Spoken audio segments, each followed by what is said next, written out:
Hi guys, it's Richardlizhu, and in today's video, I'm going to be comparing and contrasting the differences between the new MacBook Neo and the tried and true MacBook Pro. And maybe this can help you guys decide which one you guys want to get. Let's get started.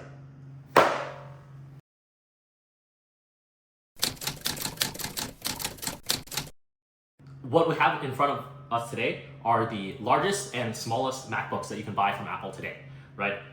Viewers of my channel are probably more tech savvy, and you'll know that in any convex optimization problem, the solution will always lie at a vertex. So what we have in front of us are the largest and smallest MacBooks that you can buy from Apple today, and we're going to compare them. Before I buy anything, I will do a ton of research and watch a lot of reviews, and I kind of want to spread that knowledge onto you guys, right? All the reviews are basically like, oh, the MacBook Neo is kind of an instant buy, right? So I, need a personal laptop for myself. This is my work laptop. I just pulled the trigger, day was released, and bought it. And it's sold out now for like weeks. And hopefully through this video, you guys can see whether or not you want to wait for this one to come back in stock.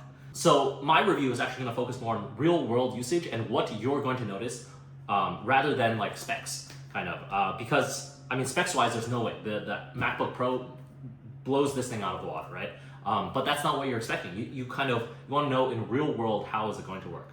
And so I'm not like a YouTuber. Like all the YouTubers, they throw all these things like, oh yeah, if you do video editing, whatever. Like they do video editing because that's what they do. But normal people are just gonna watch videos. They're just gonna watch YouTube and browse the web. So I will give you guys a representative review on these two laptops. Yeah, I mean, first thing you'll see is the screen size, right? So the MacBook Pro is 16-inch and the MacBook Neo is 13-inch. They have the same 16:10 aspect ratio. So before we do anything else, what I love to do in all of my videos is kind of get you guys a weight. It is 1.23 kilograms. And then the MacBook Pro, 2.14 kilograms. Right, so that's the weight difference. Weight doesn't really bother me, but you can feel the difference. Like on paper, it's just 1 kilogram, right? So usually when you're carrying a MacBook, right, you kind of carry it like this, right? And so as you can see, it's a kind of cantilevered, like there's leverage, right? And so this 1.2 kilograms is kind of sitting, a lot of force is kind of here, and then your hand is maybe like, a fourth of the way along the laptop. And then a significant amount of weight, if you look at the cross section, a significant amount of weight is going to be on the screen. So it's kind of going to be farthest from your fingertips, right? If you carry it kind of under like this, it's a much more kind of uniform distribution. There's no torque on your hand. But then on the MacBook Pro, the additional weight is kind of felt doubly, right? So one is, it's a bigger laptop, so it's a longer cantilever. So there's more weight further out, so the torque on your hand is going to be higher. And then, I mean, even holding it now, it's kind of a pain. And then second of all, it's just heavier, right? It's 1 kilogram heavier, which doesn't necessarily sound like that much, but I mean, that's 2.2 pounds. It's almost twice as heavy as the MacBook Neo. So, and then when you're carrying it like this, obviously it doesn't make that much of a difference. But if you're carrying it like this, I mean, it's a struggle for sure. This is one immediately obvious thing, right? Also having to do with the size is the displays. I honestly thought that it wasn't that big of a deal, except until I used them kind of side by side. I have the MacBook Pro that I've been using, right? And I got my MacBook Neo. I thought, it's nice. And so I brought it to on a trip with me, and I was just using them in bed. And it just, the 13 inches is actually way smaller. I mean, if you do the math, 16 squared is 256, right? And then 13 squared is 169. You get 50% more screen area with the MacBook Pro. But the thing is, like, it's not actually the screen area that matters. It's the horizontal size. It's like lower. Like, especially as I'm writing code or reading text, as I was using it in the real world, I will say, like, it's a significant difference. So this is kind of where you have to balance the trade-offs, right? In real world usage, I did feel the size of the screen being smaller. Yeah, it was kind of a pain. I mean, it was felt, but it was doable. I actually still used this, and actually one aspect in which I was able to experience a lot was I play MapleStory, and so that one like barely fit on this screen, but that one fits comfortably on this screen. Now, while we're here, more physical differences between these two. So the trackpad supposedly is the same, but actually one thing that I noticed was that the keys on the MacBook Neo feel a little bit crisper and a little bit sharper around the edges. I don't think it's just the fact that my MacBook Pro is kind of worn in more. The keys just feel a little softer on the Mac. Like the physical material of the keys feel a little softer. And I do think it's a different material. This one's like a bit more matte. I don't know if it's like PBT or whatever, but the material here is like, I feel like a little bit more matte than whatever we started with on the MacBook Pro. And if I zoom in here, you can really see, like, look at the escape key. Look specifically at the edges of the escape key, right? Versus the edges of the escape key here. It's very subtle, but I would say the radius of the curvature of the tops of the keys are harsher on the MacBook Neo. The human hand is very sensitive, right?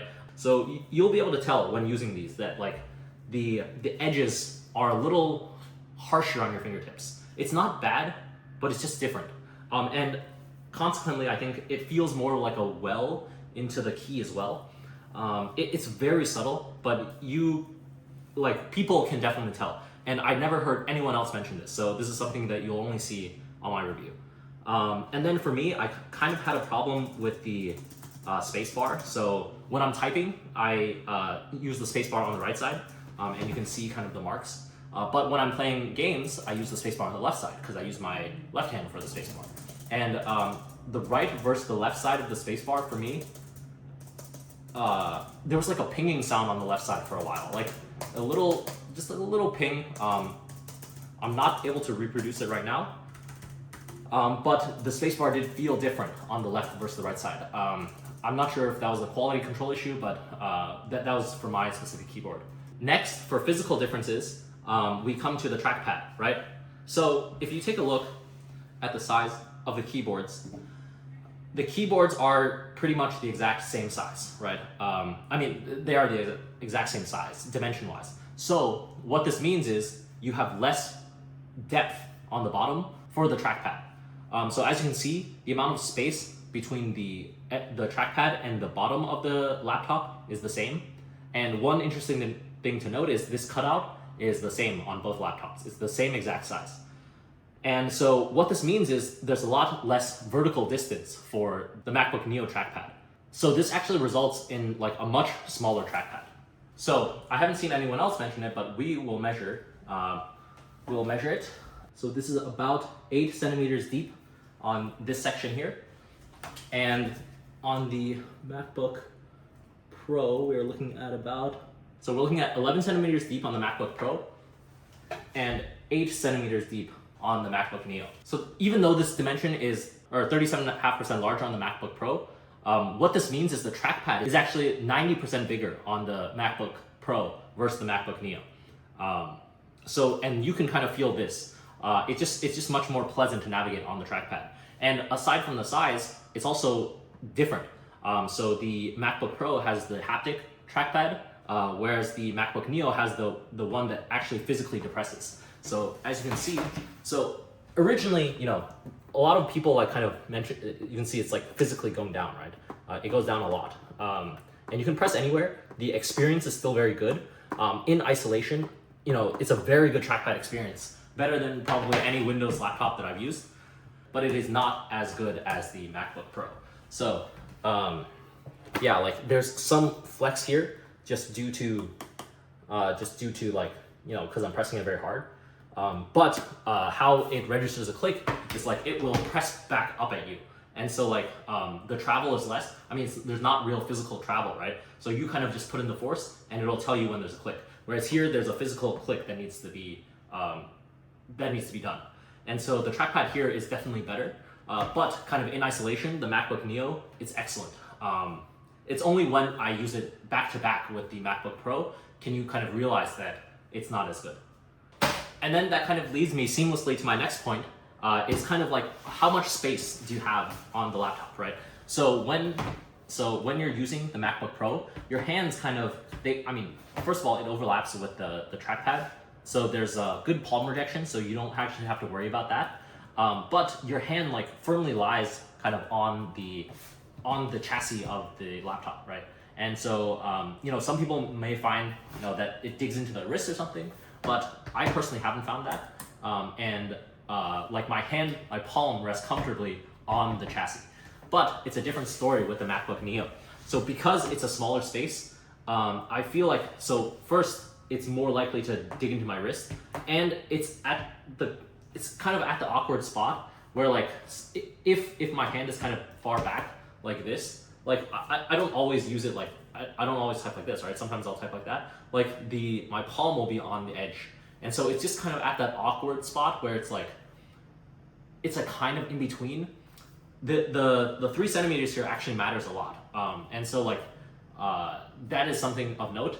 And then, so you have much less space on the MacBook Neo for your hands. Like it like kind of rests like 90, 10, like 10% of my hand is kind of off.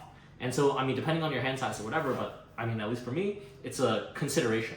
I don't think it's a deal breaker by any means, but it's just, you know, better on the MacBook Pro, right? And then kind of similarly, I don't know if you see this corner of the MacBook Neo, because I'm wearing the Apple Watch Ultra, right, with the titanium wristband, it scratches here. And this is only a couple of times of usage. I was actually really kind of worried about this happening, and it did happen. Apparently there's like, when you do aluminum anodization, apparently there's a standard, and this is a big deal with the iPhone 17 Pro Max as well. I'll throw something up here, like you can see the chipping on the iPhone 17 Pro, but because there's such a harsh radius here, just any kind of scraping against anything, and this isn't just exclusive to this watch. If you have any kind of metal watch with any hardware, you will probably damage this. But again, this is also not exclusive to the MacBook Neo. The MacBook Pro, as you can see, also has damage. But as you can see, the MacBook Pro, the damage is more so along here, you know, because this is longer. There will be some damage here as well. But I mean, if you really care about this, get the silver. It shows up much less on the silver than a color like the blue. So I personally wanted the blue, so I got the blue. But I was thinking about silver because it might be better for resale. Silver is kind of a classic Mac, you know, like that's kind of their color. And then one thing I wasn't sure about was also the keyboard color. So the keyboard color, you know, I kind of like the dark, but for all the MacBooks, all the MacBook Neos is kind of light. You know, that's just something of note. You know, in between the keys is color matched to the chassis. Yeah, on the MacBook Neo Silver, it's a white keyboard and not a black keyboard like previous MacBook Pros. So just something to keep in note. And then more onto physical differences. So I'm not gonna run any specs, right? Because specs, you're always gonna do better with this and it's always gonna be this. But I will say the MacBook Neo has surprised me in both good and bad ways regarding performance for my day-to-day usage. So one thing that is obvious to me is the MacBook Pro has ProMotion display, so it's 120 hertz, and the MacBook Neo does not have that, so it's capped at 60 hertz. But the one kind of problem per se is that it doesn't always get pegged at 60 hertz. Like actually a lot of the times it drops to 40 hertz. And the strange thing is it drops when doing kind of more basic tasks even. Like using iMessage, the frame rate will drop from 60. And that's just kind of like super basic usage.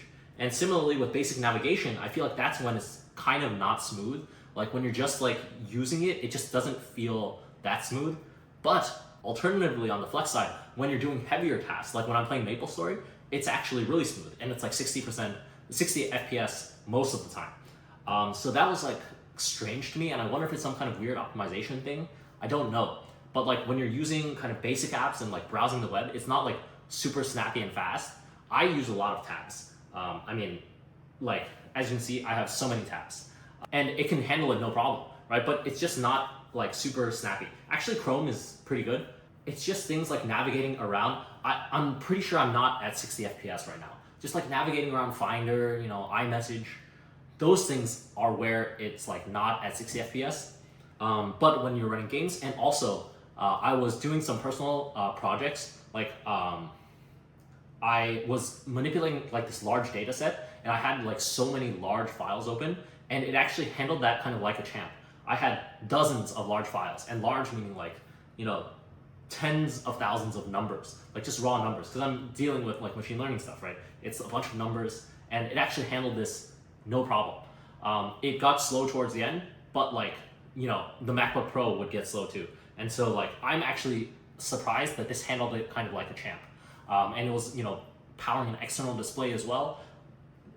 That's where I think this really shines. So it surprised me that it's not as snappy in the day-to-day. I kind of wish it was snappier in the day-to-day, but it also surprised me on the flip side where it was able to handle like heavy data processing tasks like a champ, and like power an external display and everything like that. So that's kind of my real world comparison between the MacBook Pro and the MacBook Neo. I won't make a decision to help you guys. I do think the YouTubers are largely right in that like 90% of people should get the MacBook Neo. I think it's a great laptop for a great price. I think everyone kind of says it's a $500 laptop, right? It's not. It starts at $600 first of all, and you have to be a student. You have to use a student discount to get to $500, and after taxes and stuff, you're gonna get close to $600 again. So I got the one that starts at $700, $699, because I figured with the student discount, it's a $600 laptop. I wanted the additional storage, and I felt like Touch ID, it's fine. Like it is more convenient. But yeah, so all in all, I think the MacBook Neo is super price effective. I think this is sufficient for most people. Yeah, like computation wise, I think this is sufficient for like most people. But it's just, do you care about the kind of hardware things and the quality of life that the MacBook Pro offers? And so I think that's kind of where the differences are. It's kind of more the hardware, right? Computation, I think they're all sufficient for what people have to do these days. Oh, another thing, the speakers. So these are top firing speakers, right? And these are sideways firing speakers. And so one thing is that, so definitely these are not as loud as these, but that's actually not the biggest deal. As you can see, I hold my laptops like this, right? So actually when you hold a laptop like this and you're like going from place to place, you're covering one of the speakers exactly, like this. I realized this when I was in my hotel. Like I was like, oh, why does the Mac sound so crappy now? And so the speakers are definitely an area, if you really care about that, definitely the MacBook Pro is definitely better. And that's one area where I definitely felt it as well. And we're talking about the kind of ports. I'm not sure why they made both of them, both of the ports on the left side. I kind of wish there was one on either side. I mean, I feel like there's like empty space, like maybe 3 would have been nice, or just move 1 and 1. I feel like 1 and 1 is better. Both are on this side. I mean, it's easy to remember, I guess. But obviously, the 4 ports on the MacBook Pro is better. I guess it's 3. Yeah, it's three USB-C ports on the MacBook Pro, and I guess they have MagSafe. So even though I have MagSafe chargers, I actually don't use MagSafe to charge because it's not as versatile. USB-C can be used for everything. So I like the USB-C chargers. But yeah, that's kind of my review and comparison of the new MacBook Neo versus the MacBook Pro. I hope this provided some insight. If you guys have any questions or for follow-up things that you want to hear about on the MacBook Neo or even the MacBook Pro, please leave those questions and comments down below, and I'll answer them or make a follow-up video. Subscribe. Like as Dave2D says, thumbs if you liked it, sub if you loved it. Thanks for staying to the end. Hope I provided some value for you guys, and I hope to see you guys in the next video. Bye.